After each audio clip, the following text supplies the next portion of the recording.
Welcome to the Essential Directorship Masterclass, Achieving Excellence at Board Level. So, the first question for us to consider at the beginning of this masterclass is why become a director? After all, becoming a director incurs significant risks and quite a lot of responsibilities, but unfortunately very few privileges.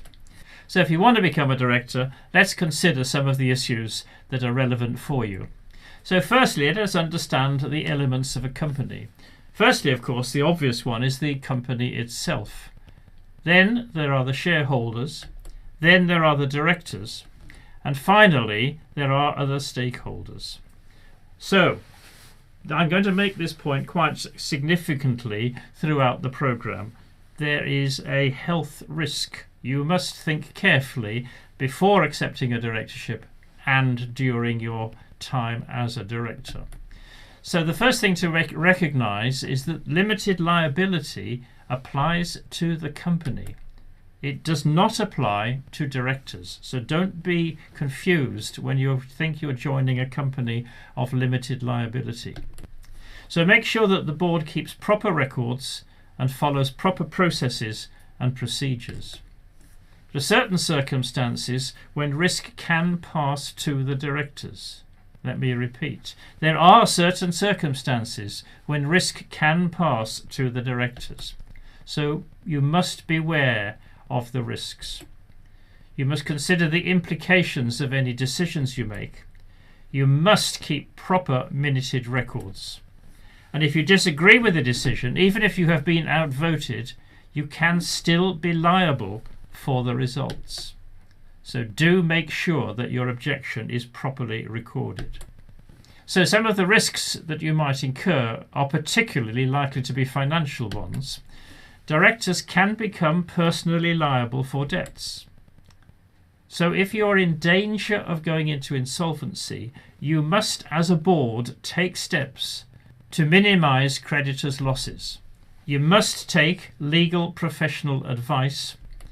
And as a director, you should at all times be able to demonstrate that the board has been exercising reasonable care, skill and diligence, and that the directors have had regard to the likely consequences of any decision in the long term.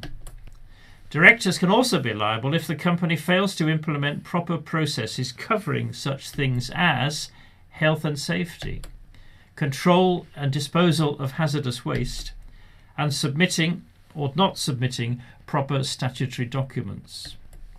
So, what can you do to mitigate your personal risks?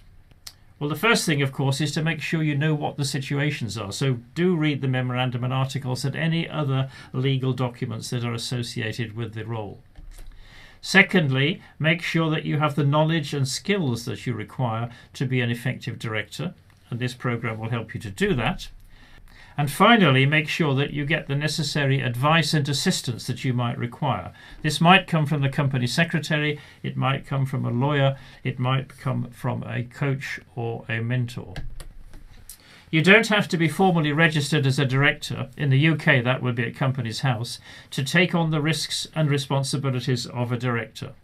So check that either you nor colleagues can become liable to the responsibilities of directors unknowingly.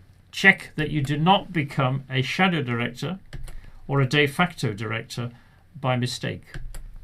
You can take on the liabilities of a director unknowingly by becoming a shadow director if the directors of a limited company are accustomed to acting in accordance with your directions or instructions.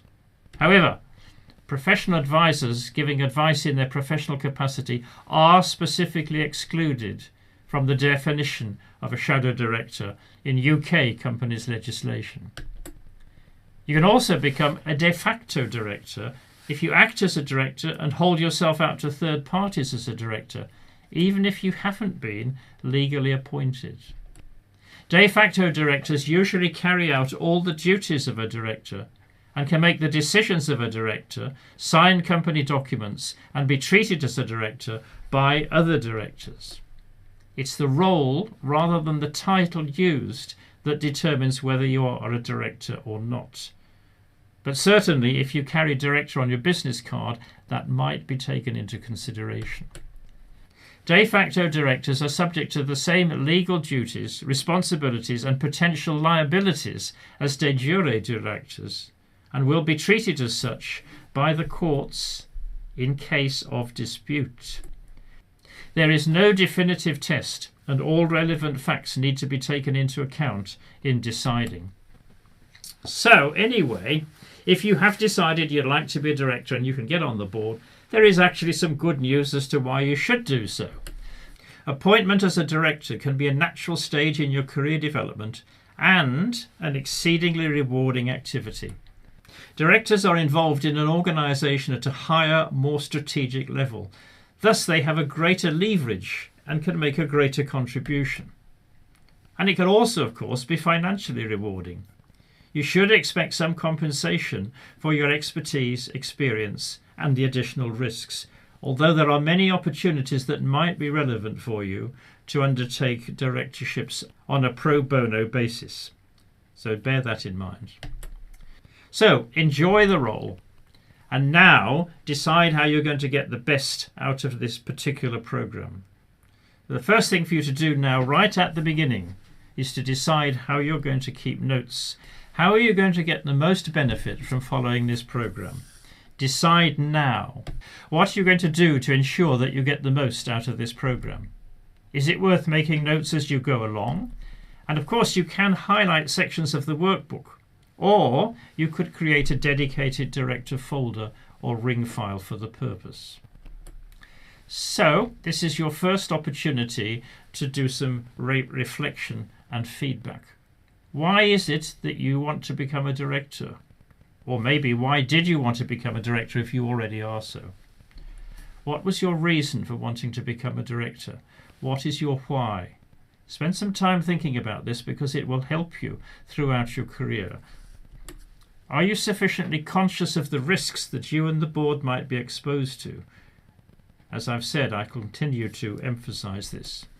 And finally, if you are a director or you're about to become a director, have you got directors and officers liability insurance?